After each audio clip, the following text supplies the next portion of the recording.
Tom, you want to take it away? Absolutely. Thank you, guys.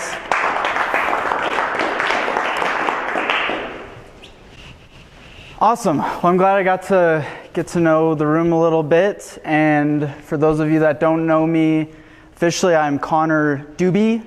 It's a pretty fitting last name for living here in Colorado. Right, so I was born and raised in Fort Collins, and I moved down here about 5 years ago to earn my marketing degree at Metro State University. Probably a degree that should only take about 4 years. But throughout my time down here, I've worked a really interesting array of various sales and marketing positions. Everything from cold calling. I spent 2 years as a door-to-door sales rep, or the preferred term by people in the industry to make it sound like a much less hated position, proximity marketing executive. So now when you hear someone say that, I know what that means. And God, I can only begin to tell you some of the horror stories in that type of job. And have any of you guys done door-to-door sales before? With you. Okay, yeah. Yeah, Morgan actually has done it with me before. Yeah, so, you guys, let's get together, swap some more stories sometimes. I have plenty, I have been chased down driveways. I have been pushed and shoved. I've had the cops called on me more than once. I've had my pants eaten by dogs. And even worse, this is probably the most memorable story. I even came across a family of nudists right here in Denver. No joke. And you know what the worst part is? They weren't even that friendly. They were actually pretty mean people. Who would have thought? So with some success, I was very good at it though. With some success in that department, I was promoted to help co-lead and manage the $10.8 million event marketing team for that same company right here in Denver. We did right around 750 events every single year. Everything from small home and garden shows, or small craft shows, to the big home and garden shows at the convention center. I'm sure you guys might have seen those before. Did a lot of beer festivals, as you'd imagine, being here in Colorado. And I've learned a lot in those experiences, and it's amazing to me how much they apply to digital marketing even though it's a very person-to-person type sales sale type thing. So currently I'm working very closely with my father, Mark Doobie. You can refer to us as the Doobie Brothers if you'd like.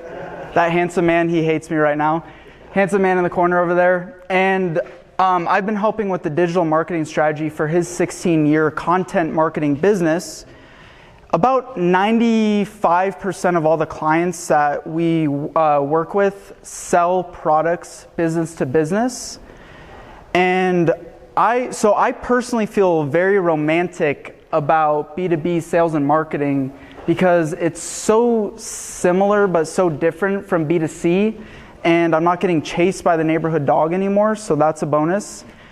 And the tiniest changes in strategy could really have a huge impact on your business, especially with those types of industries. So throughout our time working with those types of clients, we've uncovered some core fundamentals as to what helps them increase profits using their website as the focal point for buyers. In fact, there are 3 key areas that B2B marketers can take to increase sales opportunities right on their website. So a little bit of intro here. Sometimes us as marketers, we forget how important it is to make sure our website is optimized to convert a lot better. And by the way, can you guys hear me okay? I know it's kind of an echoey room. Perfect. So we forget how important it is to optimize sometimes. Websites are never really a one and done type deal. It takes constant changing, adjusting. It's never one and done. It takes a lot of nurturing. And if your website still looks like a digital pamphlet from 1999, and I've seen lots of them in this industry, it's time to start making some changes. So I would say it's 10 times more effective to have a website that's easy to understand rather than one that just looks really, really good or it has so much content on it that it's really that you can't understand what's going on. And if potential buyers can't determine what it is you do and how you can help them within seconds, well, they're bound to take off, and that's a missed opportunity for you. So that note aside, the first key strategy, you guys ready? To making your website a much more profitable tool for your business is having a consistent blog marketing program in place. Now, blogs are a really, really powerful tool for business. In fact, I like to refer to them as the Swiss Army knife of digital marketing, because they solve so many different marketing problems in one package. And although it may seem like common sense, I really feel like their abilities are kind of under-recognized in some ways. So blogs are really ideal for drawing in and interested and engaged visitors to your website. In fact, according to HubSpot, companies that blog receive 67% more leads than those that don't, more inbound leads. Companies that prioritize blogging are 13 times more likely to have a positive ROI. They're really ideal for providing a position of thought leadership and differentiating you from your customers. They're really ideal for helping to shorten your sales cycle, which for B2B companies, could be quite lengthy in a lot of different situations. Blogs are really good tools for top of the funnel education, and instead of having to fill your website with all of that content, now it can be housed in your content library, which is your blog. And then lastly, so long are the days, I hope you guys know this, so long are the days where you can just fill your website with tons of keywords, hoping that you're going to rank in Google. What Google is really looking for now to prioritize your website over your competitors is fresh, relevant, consistent content. Okay? So you've probably heard the term coined by fancy, sophisticated marketers such as ourselves, that if content is king, then distribution is queen, right? So with your content, without the distribution side of things, you really have nothing. And I hope that's common sense. That's just known for marketers. There's a lot of ways to accomplish this, whether it's using thought leaders, influencers, you're distributing organically, you're posting in groups, you're paying to elevate your content. All that's common sense. Now, here's the point I want to make. Sometimes we as marketers get frustrated because we're not getting any sort of results from the content. And there's a couple things to take into consideration as to why. So as we know, there's so much noise on social media now. It's really difficult. And we're just, Twitter. There's so much noise on Twitter. It's so hard to break through. And what you need to take into consideration is Twitter will prioritize and categorize your content differently than LinkedIn will, or differently than Facebook. Also, times that you're posting, whether it's in the morning, in the afternoon, in the evening, all these things that come into play, whether or not it's actually going to be seen. And then thirdly, consistency is really important. So what I've recognized a lot is people will post, we spend so much time and energy producing this content, and then we'll post it once, maybe twice a week, maybe a couple times. I'm here to tell you that as a B2B marketer, you need to take a much more aggressive approach when it comes to distributing your content if you really do want it to be seen. So before you are turning your wheels and you have to, and you're tossing it out, you spend so much time on it, test out some of these things a lot more consistently and then make tweaks and changes from there before you decide, oh, this headline isn't effective or this imagery isn't effective. Okay? Oh, secondly, so this is something that I'm and I hope that I see more B2B marketers take this approach, especially going into 2017. So in parallel to having informative, educational type stuff, what's needed just as much now are items that tell your story, talk about your company culture a lot more. All those things need to be done equally, because people, even though you're marketing to a business, you're still marketing to a person, and they're going to want to engage with that just as much as the real nitty-gritty 5 ways to, this software, whatever. I'm just throwing an example out there. But my point is, I hope that B2B marketers end up taking a much more sophisticated approach when creating content, okay? It's gonna serve you a lot better. So now that we have activity going on the website, what do we do to better convert people once they're there? Well, that comes down to optimizing your calls to actions. And you guys may be like, yeah, I know, we need a call to action on our website. That's common sense, but typically, most people either have a contact us page or a get a quote page, you know what I'm talking about, or opt-in at the bottom of the website, or sparingly throughout. And I'm here to tell you that you need, more is better. So do not shy away from using more calls to actions than what you may actually deem necessary, especially considering we're in a mobile first world. I have my invisible cell phone here, we have people on their phones here right now. And so when you're scrolling on somebody's website, you're not going to leave that page you're on to go opt in somewhere else. So having more calls to actions there is going to allow you to convert a lot better. Going back. So more is better. Location is really important. And at times, how do I want to say this? So location is really something to take into consideration. Let's say, for example, above the fold on your website.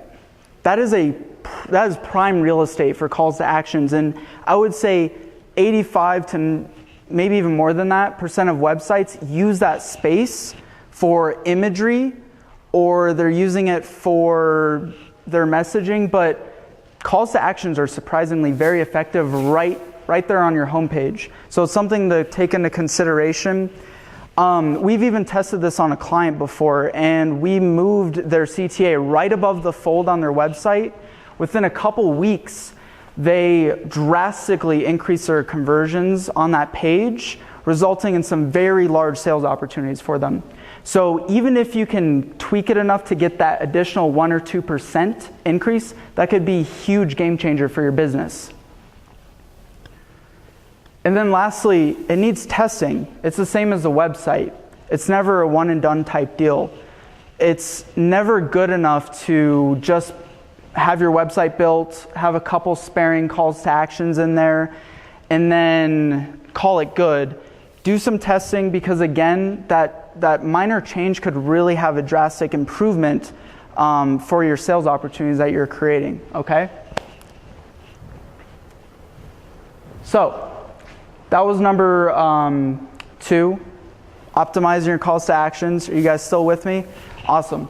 So, now that you have marketing activity going on, you have a marketing strategy, you're circulating and percolating your website, it's optimized to convert much better.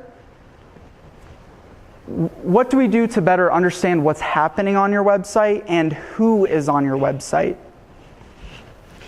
So there's a really interesting marketing statistic which states only 3% of B2B website visitors will convert into a sales opportunity or reach out, that opt in somewhere, 3%. So us as marketers, how do we capture that other 97%? And that brings us to the third key strategy, is using the right website analytics, on your page. Most websites either have a Google Analytics or no analytics at all. And you guys all know Google Analytics, right? Hopefully you have it on your website. So Google Analytics is great at showing some surface level data, like numbers of people on your website, what kind of pages are being engaged with, whether you actually have website traffic or you have no website traffic at all.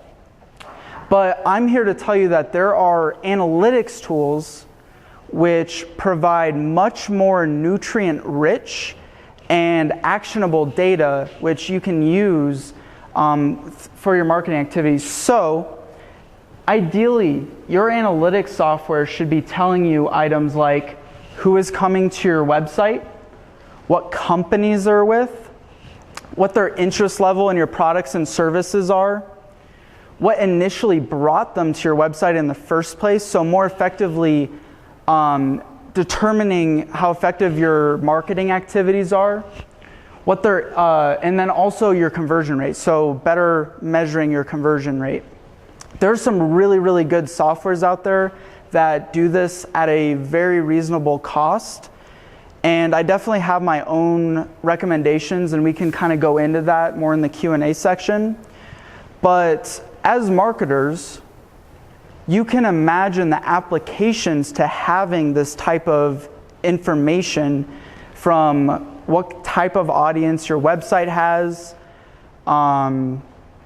what that means for your marketing activities, and really instead of, and this is more core for B2B, instead of cold calling and putting your content in front of people that don't want it, or outbound emailing and outbound selling, or you have some sort of social selling strategy, take it from somebody who's spent a lot of time with people, or spent a lot of time showing up in places uninvited.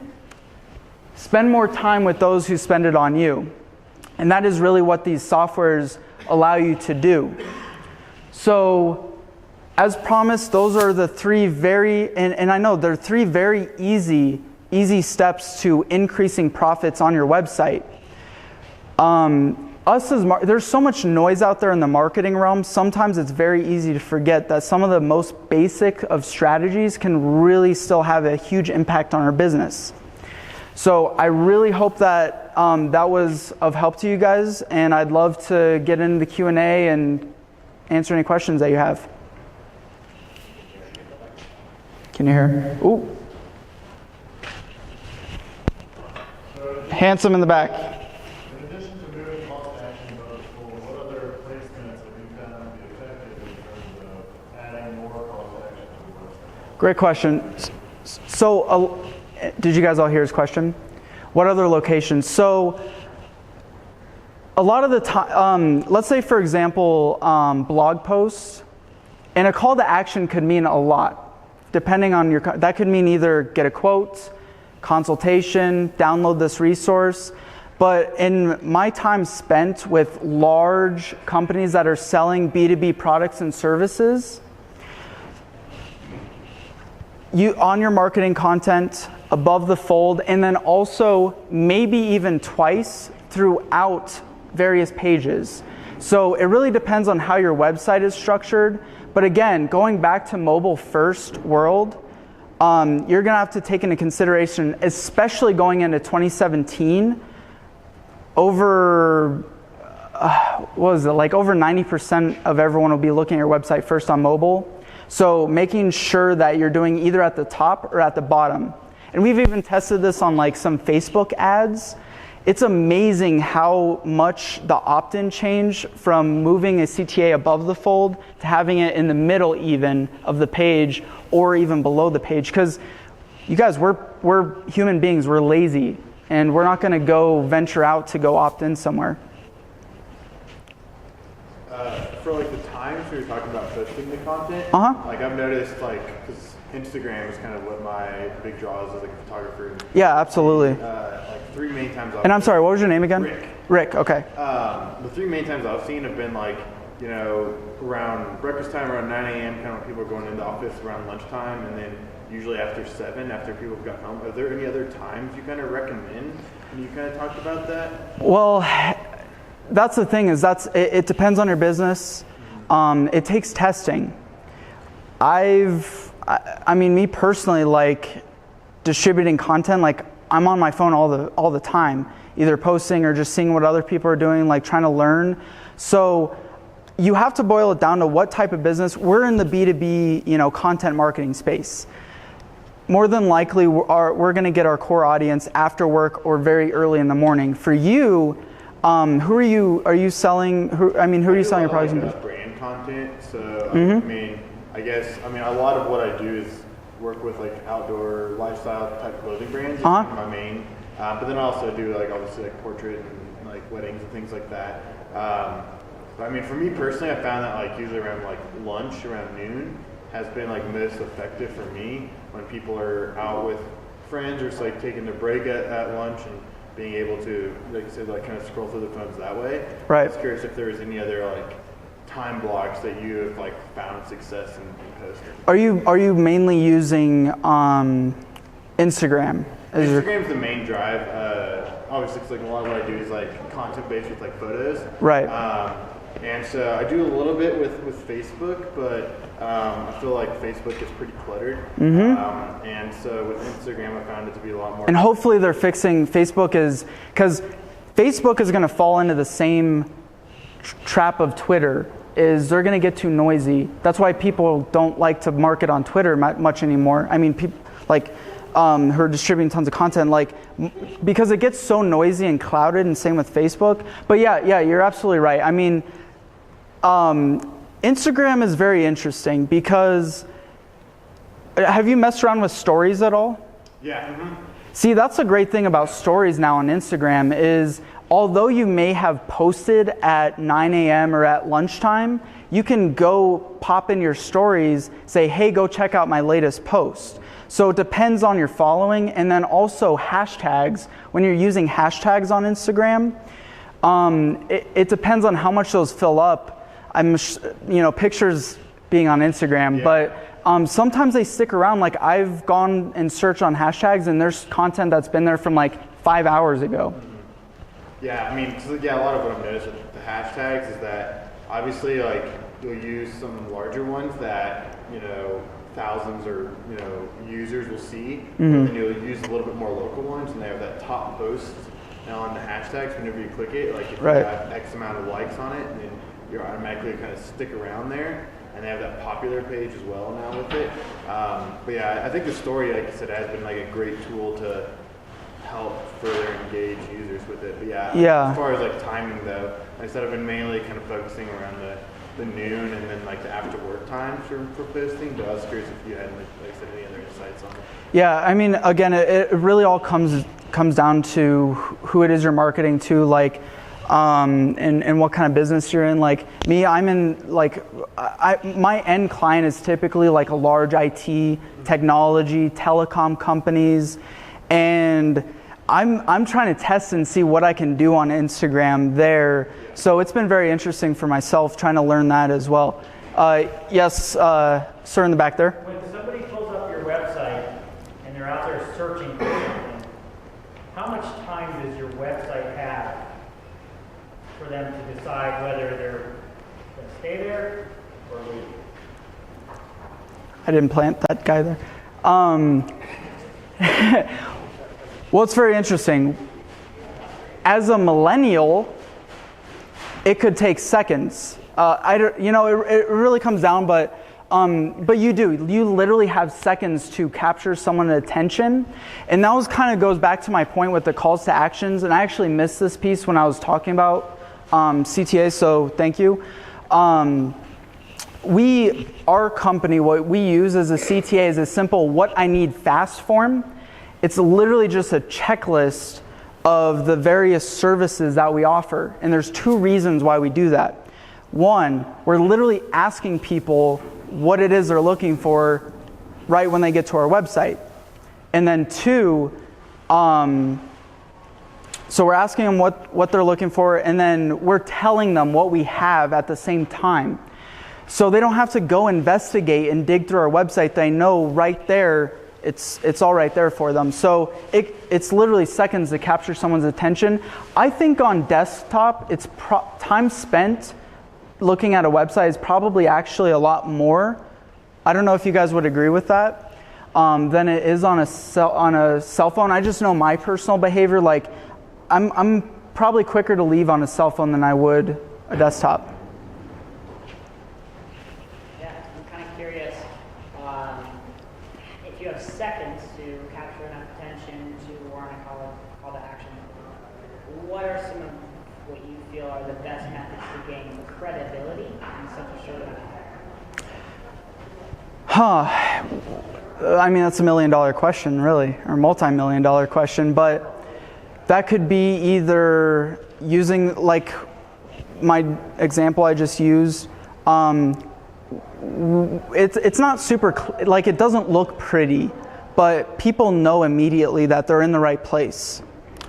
The messaging, I've seen this is especially in technology, like IT, they're so close to what they do that they just fill their website with so much content trying to explain themselves to the end buyer.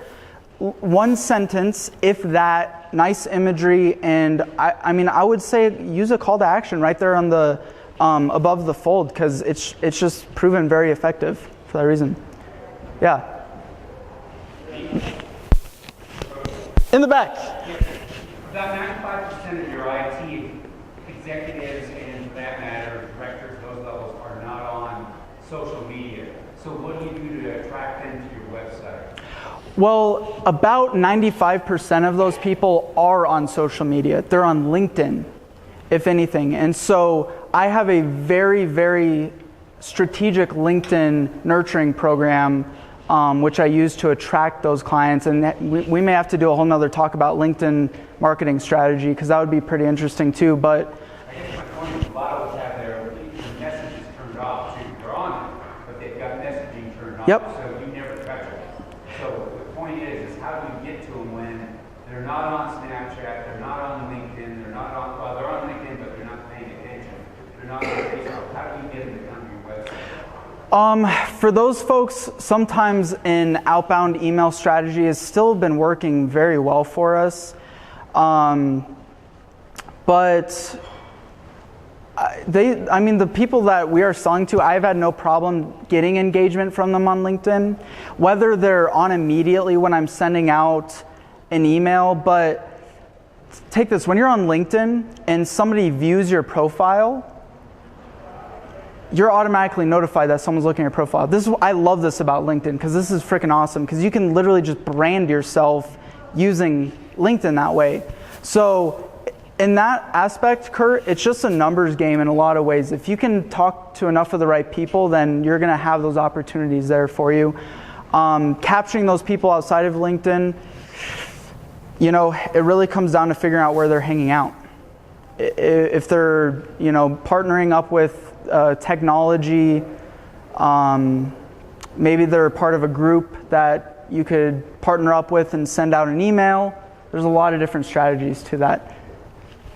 I want to build on that. I know for a fact that you have more LinkedIn profile views than just about anybody in our market doing what you're doing. And I know that I work for a multi-million-dollar company, and you have more profile views than any of our marketing executives or anybody else. Can you walk me through in 2 minutes, a minute and a half, how the hell are you doing? Exactly how I just talked about, exposure. There's some very sophisticated tools which can allow you to shake digital hands with people on LinkedIn at scale. So you're right, a lot of people are not active on LinkedIn, but just as many are. There's still, what was it? Over 200 something million. No, there's a lot more than that active users daily on LinkedIn. So I'm not worried about the numbers. But what I do is it's really about getting in front of them, like I use groups. Are you guys all on LinkedIn? Yeah. You had talked about analytics. Maybe we can talk about some of the companies here. I was just curious. Absolutely, like, yeah. What you have seen or used.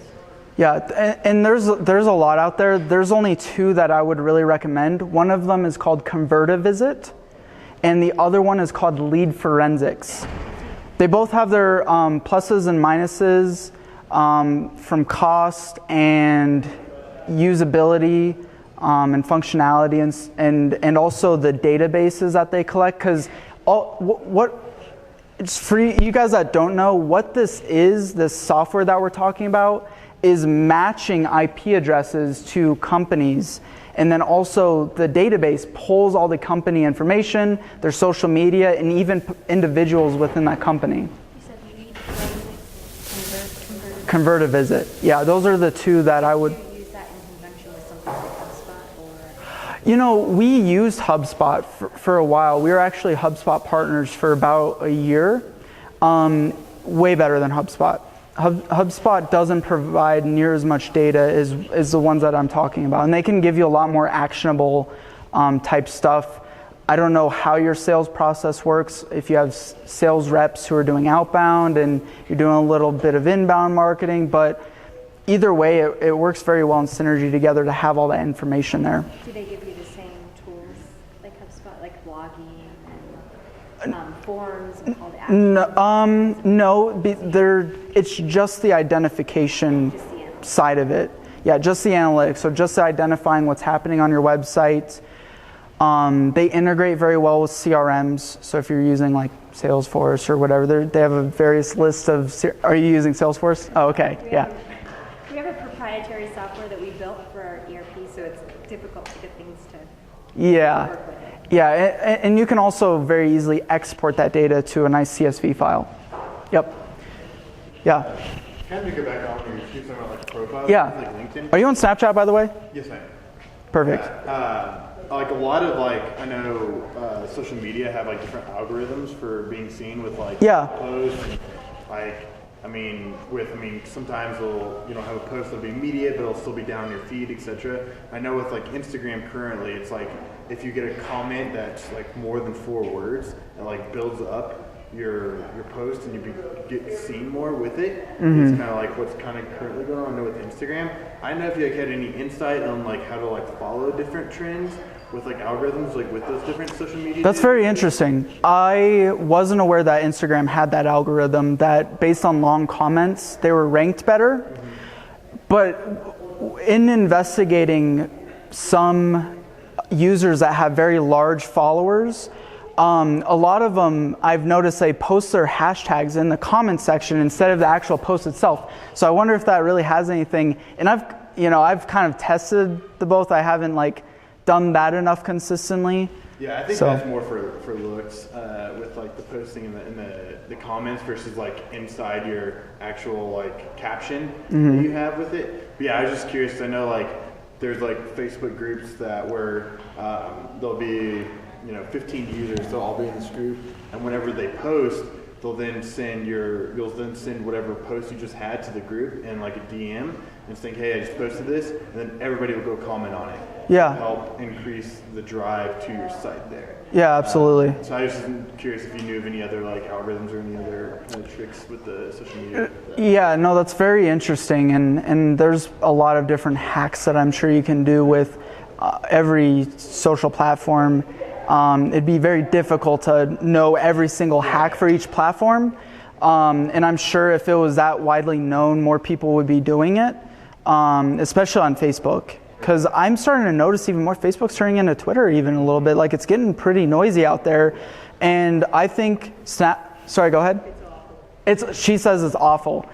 Unless you pay them. Unless you pay them, right? So unless you're paying to elevate your content. And taking those things into consideration that I talked about, it's very hard to get seen. That's why I'm so about taking a more sophisticated and aggressive approach to it. But I believe if Instagram finally decides to link out, they will be the top platform out there. I don't know why they haven't done it yet, and I've seen in some scenarios that they're starting to do it with stories. Yeah.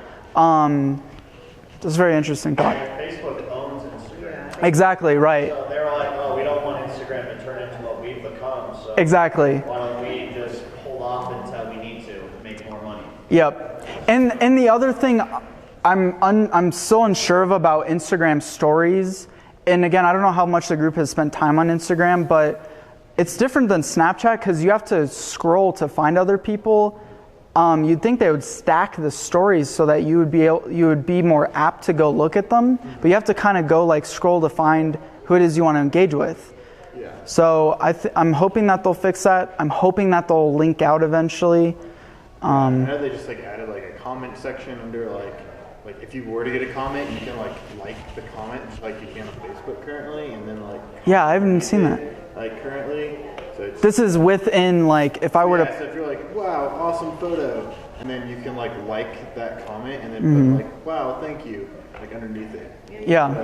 They just did that Yeah. a couple days ago. Yeah. Well, okay, and so this is a total side note, and this is a point I want to make on the current state of marketing, and I want B2B marketers to understand this and adopt this going into 2017 and understanding this.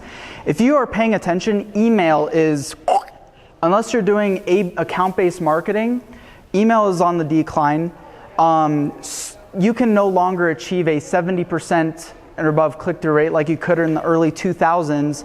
I was on Pardo's website the other day, and they even stated if you're achieving a 2% click-through rate, you're doing pretty good for yourself. And it still has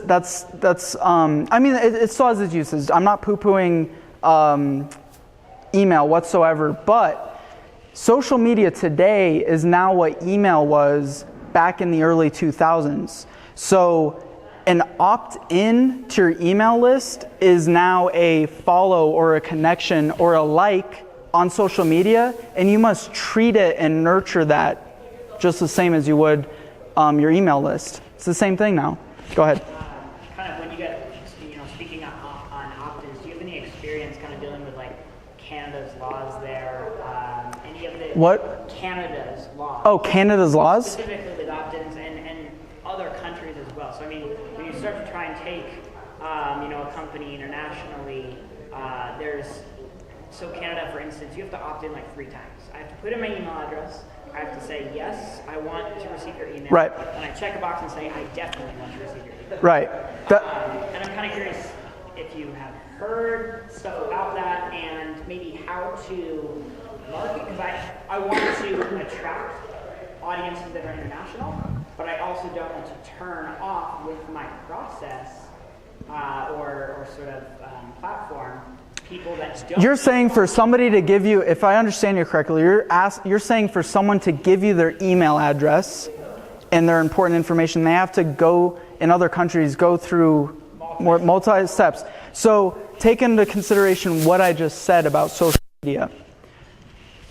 They probably don't need multi-steps and this is kind of what a call to action on social media looks like in a lot of scenarios.